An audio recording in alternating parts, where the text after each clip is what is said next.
Seperti halnya yang dilakukan sama Bro Ron di Kabupaten Bogor. Bro Ron itu siapa, bro? Bro Ron Setiap 5 tahun sekali, Parung Panjang itu selalu menjadi event 5 tahunan politik. Tadi saya lagi mau pesen makan, cuman kok banyak yang jelekin panutan saya.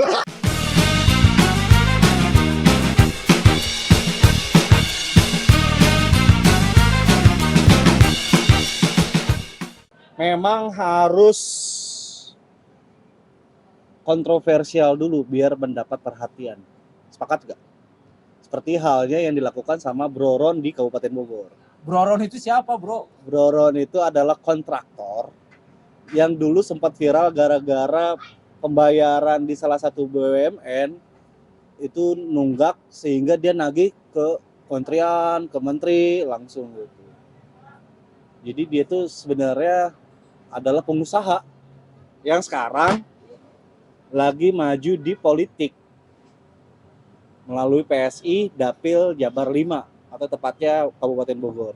Dia lagi mencari simpati masyarakat Bogor melalui cara tadi jalan-jalan yang rusak dia komentarin, dia kritisi kemana aja selama ini pemerintah, mana aja selama ini caleg DPR RI-nya yang ketika 5 tahun kemudian baru datang lagi minta suara. Jadi selama mereka menjabat ngapain aja gitu. Nah itu rame tuh, viral tuh di media sosial. Gue beberapa kali scroll gitu ya di TikTok, di Instagram, ini muncul lagi. Artinya memang lagi mencari perhatian. Kurang lebih seperti itu. Perhatian terutama dengan pelatufnya Parung Panjang. Ya betul. Parung Panjang itu kan kisruh antara warga setempat dengan pengusaha-pengusaha tambang atau galian. Karena truk-truk transformer, wah ini transformer karena badannya gede-gede, itu truknya gede-gede. Itu melalui di jam-jam operasional yang tidak seharusnya. Misalnya harusnya dari malam sampai pagi, ini dari pagi, siang, sore ada gitu. Pertama, Jadi jalan rusak, bahkan ada korban kalau di Parung Panjang tuh. ya, gue mau subjektivitas dulu nih terhadap Bro Ron dan Parung Panjang. Pertama, Bro Ron itu siapa? Gue kagak tahu. Yang kedua, gue paham Parung Panjang. 2003, artinya 20 tahun lalu, saat gue di lapangan, Masih jadi wartawan ya? masih jadi wartawan di Parung Panjang, itu sampai sekarang ya begitu. Nggak ada perubahan. Kemudian yang kedua, setiap 5 tahun sekali, Parung Panjang itu selalu menjadi event 5 tahunan politik. Siapapun. Agus Utara dulu bupatinya, terus kemudian saat Dani Setiawan mau maju lagi, terus ingin merebut Setiawan gubernur mau maju lagi menjadi cagup, calon gubernur, dia juga ikut-ikutan di Parung Panjang, seolah-olah berpihak ke Parung Panjang. Ahmad Heriawan saat mau, silakan dicek deh, Ahmad Heriawan gubernurnya saat mau pilgub juga ini periode pertama Parung berarti? Panjang. Periode pertama dia? Periode keduanya dia. Keduanya. Kemudian yang rame lagi kan Deddy Mizwar. Ya. Deddy Mizwar juga meramaikan Parung Panjang. Nah ini juga Bro Ron. So imut amat juga Bro Ron. Kenapa sih, emang ada masalah apa sih? Ya caleg bro. Gue kagak percaya. Ya nggak ada masalah apa-apa ya, pribadi atau apa gitu? Nggak, gue nggak percaya. Nggak percaya. Ya kan udah gue jelasin. Itu kan Parung Panjang mah cuman konsumsi 5 tahun. Dari dulu juga begitu. Calon bupati pasti merebutkan Parung Panjang. Ketika nyagup itu semua calon gubernur itu meramaikan Parung Panjang. Nah sekarang Bro Ron tiba-tiba masuk lagi. Dan memang uniknya sih masyarakat percaya lagi, dan itu sebuah tindakan yang asik bagi bagi kepentingan masyarakat. Wah, Bro Ron telah memberikan aspirasi, telah mengangkat aspirasi. Kita yang tahu sejarahnya itu. Iya. Artinya bukan barang baru ya ketika eksploitasi masalah di Parung Panjang itu diangkat-angkat gitu ya. Ya, bukan barang baru dan bukan apa-apa, dan seharusnya juga netizen juga jangan terpesona dengan langkah Bro Ron di Parung Panjang itu. Yang harus dipesonakan apalagi cuma pasang banner gitu. Kecuali kalau Bro Ron ke Parung Panjang bagi-bagi masker, bawa 1 truk aspal, Benerin di sana ya benerin langsung. di sana, itu masih lebih ada manfaatnya. Kita belum tahu ya, kemarin yang sempat rame itu ketika dia mengkomentari balihonya Adiana Pitulu kan. Ketika itu ada baliho tapi di depannya ada jalan rusak. Jadi dia menyinggung, wah ini kemana aja ini jalan rusak gak pernah dibenerin. Tapi ketika event politik atau pileg seperti saat ini, dia minta suara lagi ke masyarakat. Gitu sih. Makanya kan akhirnya dilawan lagi kan sama PDIP juga. Sama yang bukan PDIP. Disinggung lagi sama tokoh lainnya. Kalau PSI itu hanya ada 2 masalah. 1, cuman menyerang, yang kedua jadi benalu. Gitu Pak Ridwan. Ya, Benalunya apa? Bawa-bawa Jokowi dan bawa-bawa Kaisang. sebenarnya sih tidak ada hal baru yang dilakukan Bro Ron ya. Beberapa politisi juga memang melakukan hal seperti itu. Ya benar tadi kata Pak Batur. Calon gubernur aja atau bahkan incumbent gubernur saja masih tetap mengkampanyekan itu. Nah, dia hanya mengulang apa yang telah dilakukan oleh para politisi sebelumnya, bahwa dia tebar janji, dia mengkritisi ini dan itu, ya itu juga sudah dilakukan oleh politisi-politisi sebelumnya, tapi faktanya tidak ada, hasilnya tidak ada. Ketika mereka menjabat ya seolah-olah lupa. Saya yakin si Bro Ron ini kalau jadi, ya dia akan mengulang lagi sejarah masa lalu yang telah dilakukan oleh para politisi-politisi sebelumnya. Cuma datang melihat, menarik simpati, tapi setelah jadi dia tak datang lagi, yakin gua. Itu lagu lama menurut saya. Ya itu tadi Bro, 20 tahun Parung Panjang digituin aja, hanya jadi komoditas politik. Dari dulu itu saya di lapangan sampai sekarang ya begitu aja terus. Memang ada perbaikan jalan, yes gitu kan.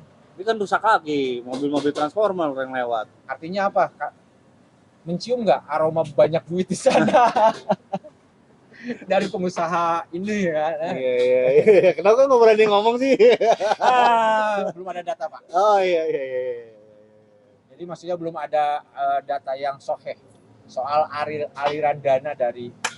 Yang terbaru itu kan PJ Gubernur B ketika pelantikan PJ Bupati Bogor menginstruksikan untuk PJ Bupati Bogor itu berkantor di Parung Panjang. Artinya biar bisa membantu mempercepat penyelesaian masalah itu. Nah itu lebih konkret sebenarnya menurut saya. Sama konkretnya seandainya Bro Ron tadi bawa aspal ke Parung Panjang, dia perbaiki jalan di situ, dia membuktikan kepada masyarakat bahwa saya jangankan sebelum menjabat, sebelum menjabat saja saya sudah kasih berbuat. bukti. Iya. Tapi itu kan tidak dilakukan, hanya omong kosong doang menurut saya. Cuma kan membetulkan jalan atau mengaspal jalan itu juga bukan solusi kalau misalnya aturannya tidak diperketat, tidak dilaksanakan.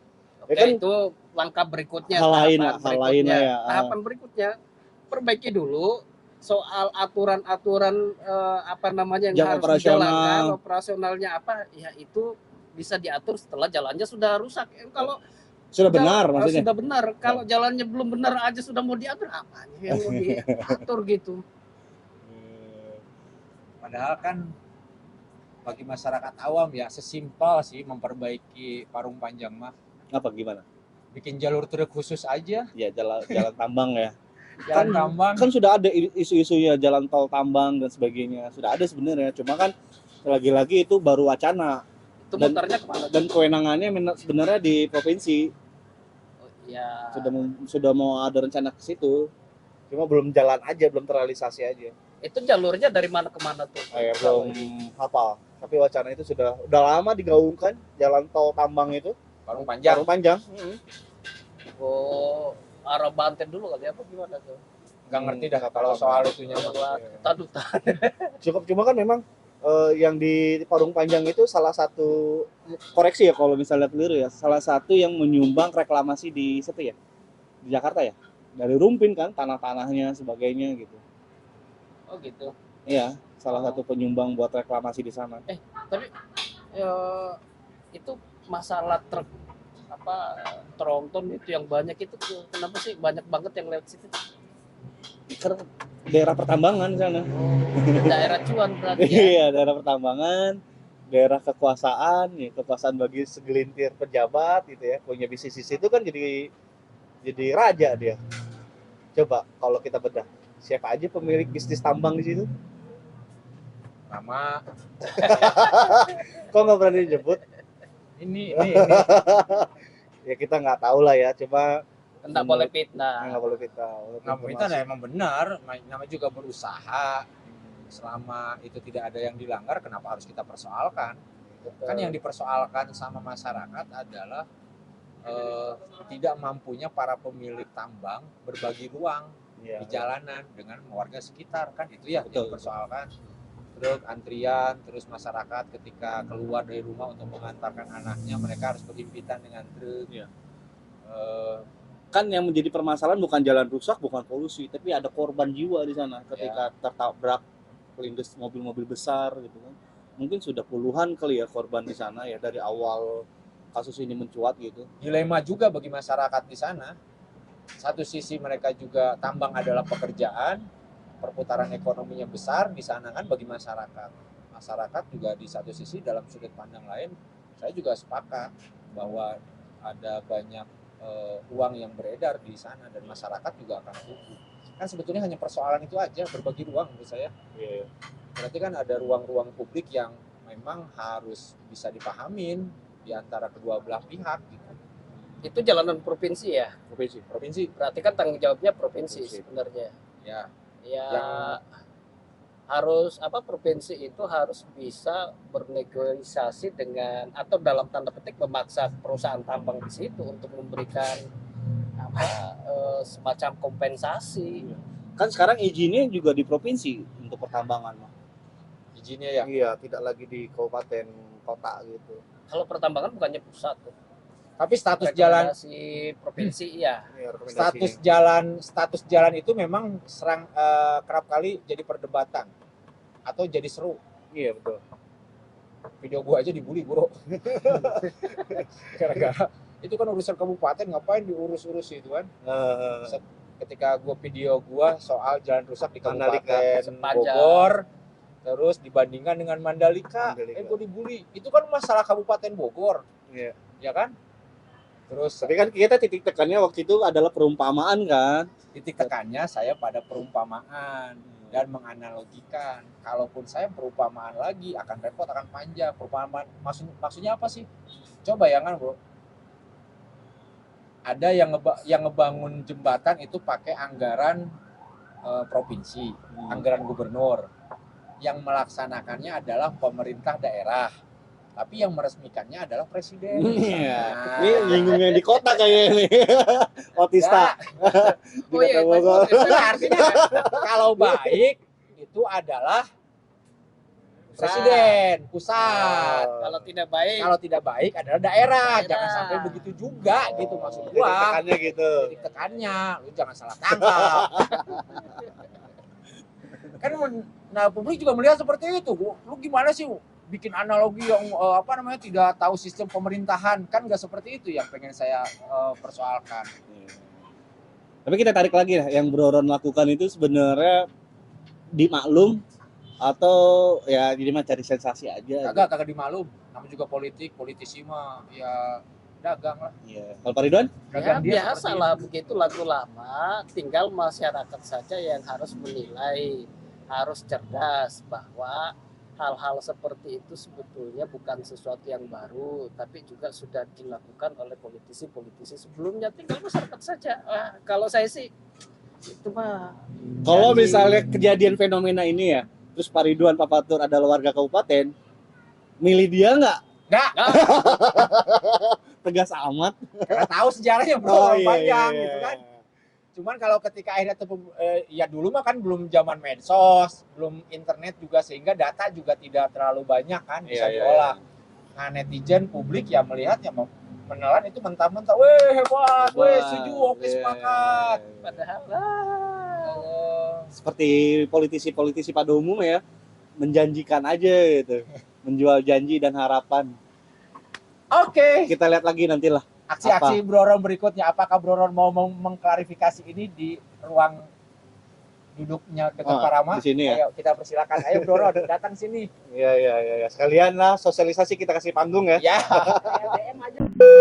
Begitu Pak, saya adalah Balad Bro Ron. Oh, ada balatnya Bro Ron. Kita panggil aja sini. Saya duduk. mengikuti dia dari motovlog hingga sini. Masuk. Malu-malu juga jadi ini. Iya. Gimana? Maksudnya gimana? Tadi kan nyimak kan obrolan kita kan bahwa Nggak, Bro Ron. Tadi saya lagi mau pesen makan, cuman kok banyak yang jelekin panutan saya. Ini panutan nih, Man. Lo pendukungnya Bro Ron. Siapa yang menjelekin, kita mah menjadi penyeimbang. Nggak Saya menjelekin. tidak mendukung individunya, tapi saya salut dengan apa yang dia lakukan untuk warga Parung Panjang. Misalkan tadi peribahasa, ini mah lagu lama, ini mah politikus yang dulu juga melakukannya, tapi tidak ada yang sesignifikan dan seintens Bro Ron. Contoh apa? Contoh terbaru, Jangan main drama juga lu. terbaru Datanya. dia membawa 3-4 alat berat untuk membantu tugas PUPR membuat parkir sementara truk transformer dari Parung Panjang itu. Oke, misalkan lagu lama, tapi kan ada gak yang sesignifikan dan sepeduli itu pada Parung Panjang selain Bro Ron? Enggak, gini pertanyaannya. Kalau dia bukan caleg, kalau bukan saat ini adalah momentum politik, dia melakukan itu enggak? Menurut saya ini hanyalah momentum, Bang. Pertanyaannya dia bakal melakukan itu apa enggak? Enggak. Bakal melakukannya. Apa jaminannya? Bakal. Apa jaminannya? Karena dia bukan peduli warung Parung Panjang doang. Jembatan flyover Cibinong dia betulin. Bawa caleg enggak. Jembatan di mana lagi banyak kok. Banyak data-data. Jejak digital Bro Ron membantu tanpa pamrih, tanpa iming-iming partai.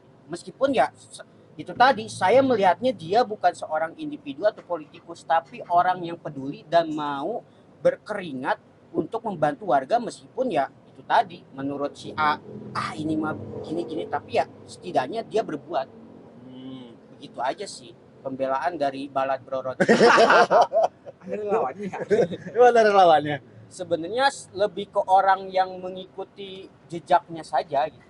Jadi Gimana ceritanya dari awal gimana? Mengikuti Nggak jejak? mencoba memberikan akal sehat. Kita harus pahamin itu. boleh. Betul, tapi data tadi juga menarik buat sebagai klarifikasi apa yang tadi kita sampaikan.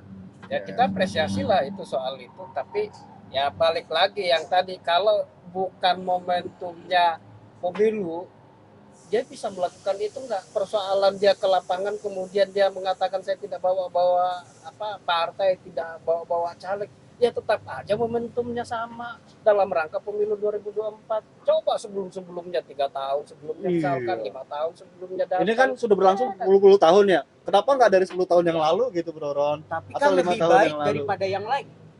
Iya. Memang kita akui dia ada inisiatif lah untuk melakukan sesuatu. Ya, Inisiatif untuk bikin konten. Bisa juga gara-gara itu. Cuma kan Kita juga harus positif, pada caleg lain juga melakukan, cuman mereka tidak mau ya, mempublikasikannya tidak tereksposur ya. atau tidak memiliki kemampuan. Ya, tidak semasif Bro Ron misalnya. Ada juga yang sudah melakukan sesuatu. tapi yang memang mungkin kalau dilihat saya juga sebagai pegiat media sosial yang mengikuti trending sosial, strategi Bro Ron ya memang yang sangat-sangat masuk akal dan bisa diterima di tahun politik 2024. Betul. Kalau dari Dengan- sisi branding.